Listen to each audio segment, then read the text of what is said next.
Sahabat keadilan dimanapun berada, saat ini bersama kami kita mengundang narasumber ini dari Tipe UGM, ketua tim dengan rekan Andika Dian Prasetyo. Ya, ini ketua timnya gugatan di Pengadilan Negeri Surakarta, perkara nomor 50 ya Mas? Ya, nomor 50 tentang gugatannya ijazahnya Pak Jokowi. Oh, itu gimana ini Mas? Ya, kalau untuk perkembangan terakhir hari ini kita baru jawab jinawab dan online, Mas. Jadi, secara online ya? Ya, jadi online jawab jinawab lah nanti mungkin sekitar tanggal 14 lah itu kan nanti ada putusan sela. Nah ini putusan sela ini ya agak kontroversial juga. Jadi kita berharapnya kan hakim itu lebih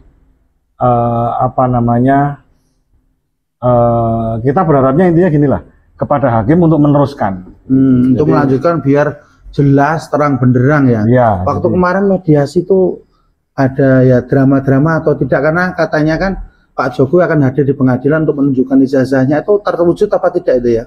Jadi kemarin tuh pada waktu mediasi itu kan kebetulan waktu itu kan mediatornya itu kan Profesor Adi Sulistiono dari UNS ya. Beliau kan guru besar di sana dan beliau sangat tahu lah kondisi istilahnya menguasai hukum acara perdata. Jadi beliau waktu itu juga menekankan bahwa dalam mediasi itu kan dalam perma itu kan juga diatur bahwa prinsipal itu harus hadir lah. Maka dari itu kemarin pun Pak Jokowi juga diminta hadir oleh Profesor Adi, tetapi kenyataannya tidak pernah hadir. Tidak pernah hadir. Iya. Ya. Dan begitu. Di saat Profesor Adi ini kan ahli bidang keperdataan ya. Iya.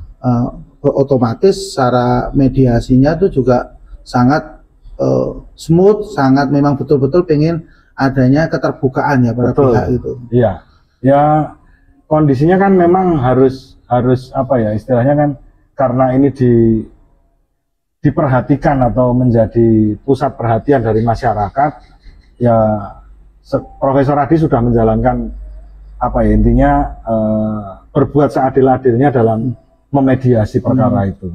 Jadi keinginan dari mediator itu karena ini fokus masyarakat melihat, ingin menyaksikan apakah ijazah ini aslinya ditunjukkan biar masyarakat tidak gaduh gitu ya Mas? Iya, ya harapan kita kan begitu. Jadi sebenarnya kan perkara ijazah ini kan sepele. Jadi ini bukan masalah yang besar sebenarnya, tetapi ijazah ini masalah yang sepele. Ketika ada seorang masyarakat atau rakyat itu menanyakan hal ijazah, ya sebagai seorang negarawan kan baiknya kan ya ditunjukkan saja. Sama ketika seperti Presiden Amerika Barack Obama itu kan ditanyakan tentang, diragukan tentang kelahirannya, ya dia dengan santai dan cepat dia langsung menunjukkan bahwa dia kelahiran Hawaii. Merespon dengan cepat biar tidak terjadi hal-hal yang saat ini ya kegaduhan yang sangat masif ya. Betul. Terus tujuannya apa nih Mas Andika gugat ini kan? Jadi begini Mas, kita tadi kan bilang kalau ijazah ini kan sepele. Yang pertama kali ingin saya katakan adalah bahwa ijazah ini menurut saya penting karena ijazah ini kan tanda orang itu sudah pernah sekolah. Kan begitu. Jadi ketika orang itu sudah lulus maka dia memperoleh ijazah. Nah, ketika seseorang mempunyai ijazah, otomatis dia mempunyai klasifikasi untuk menduduki jabatan tertentu. Contohnya seperti presiden. Nah, kalau untuk presiden ini kan sebenarnya diaturnya kan minimal hanya SMA. Sebenarnya SMA aja cukup, tapi cukup. Ya. Nah, ya kita yang kedua yang ingin saya sampaikan adalah seorang pejabat negara itu kan harus jujur. Jujur. Nah, jujur ini kan sesuatu yang gampang diucapkan tetapi sulit untuk dilaksanakan. Apalagi bagi seorang politikus, apalagi bagi seorang pejabat. Nah, harusnya masyarakat melalui mulai sekarang ya, ketika memilih pejabat, ketika memilih pemimpin, ya harus jujur. Apalagi seorang muslim, apalagi seorang umat Islam, itu sudah diajarkan bahwa ya. Nabi itu kan saking jujurnya kan beliau diberi gelar Amin ya. Alamin kan Sodik begitu. fatonah ya. Sodik fatonah. Nah, ini yang harus perlu. Itu entah kamu mau Islamnya Islam NU Muhammadiyah dan lain sebagainya. Kalau nabimu Nabi Muhammad, ya berarti pemimpinmu ya harus jujur. Jujur ya. Intinya itu, kita nggak kekurangan orang pintar, tetapi kita kekurangan orang jujur. Intinya itu. Terus ada masyarakat juga nih ya, maaf ya Mas. Ada yang menjaga, wah ini dibayari sama pihak agar biar orang ini muncul terus dan ini memang rekayasa. Bagaimana itu pandangan Mas Andika?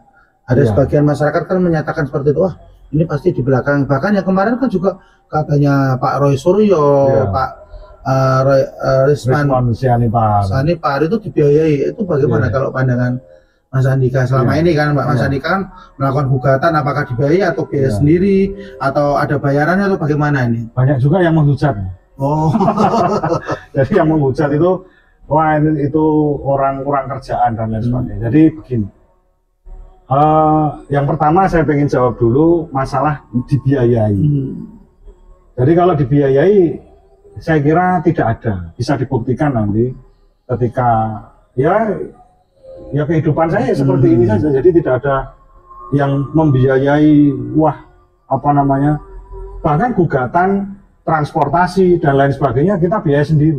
Berarti ini yang memang betul-betul perjuangan ya. Perjuangan. Masyarakat ya ingin tahu bahwa pimpinannya itu jujur apa tidak gitu ya. Jadi begini Mas, dalam berjuang kan kita ada beberapa cara. Ya. Jadi ada yang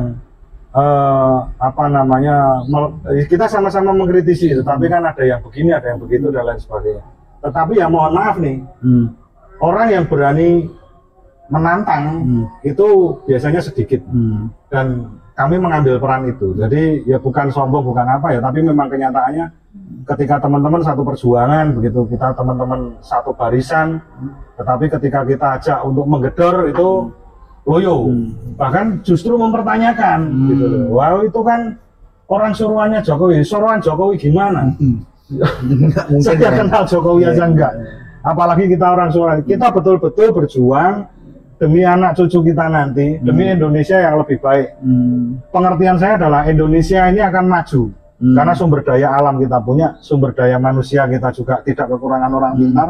Hanya kekurangan pejabat-pejabat yang jujur. Maka dari itu saya advokat dan teman-teman termasuk Mas Hamzah, termasuk Dr. Taufik dan lain sebagainya, kami berikhtiar bahwa perjuangan ini bukan hanya untuk kami saja. Kami ini istilahnya martir.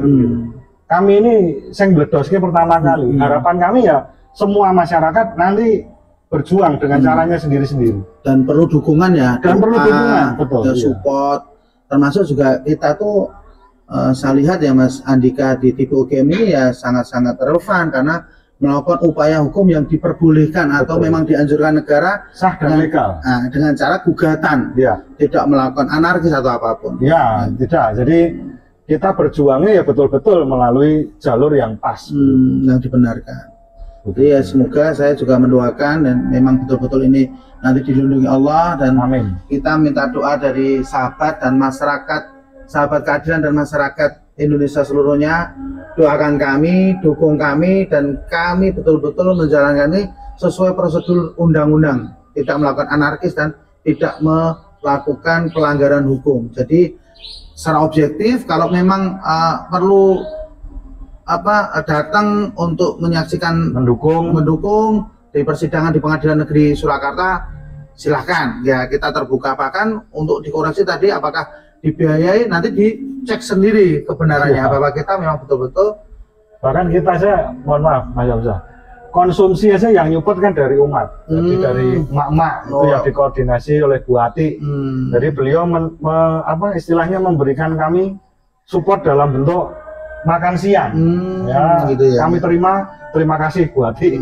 Itu ya semua aja masyarakat yang ikut membantu dalam perjuangan ini.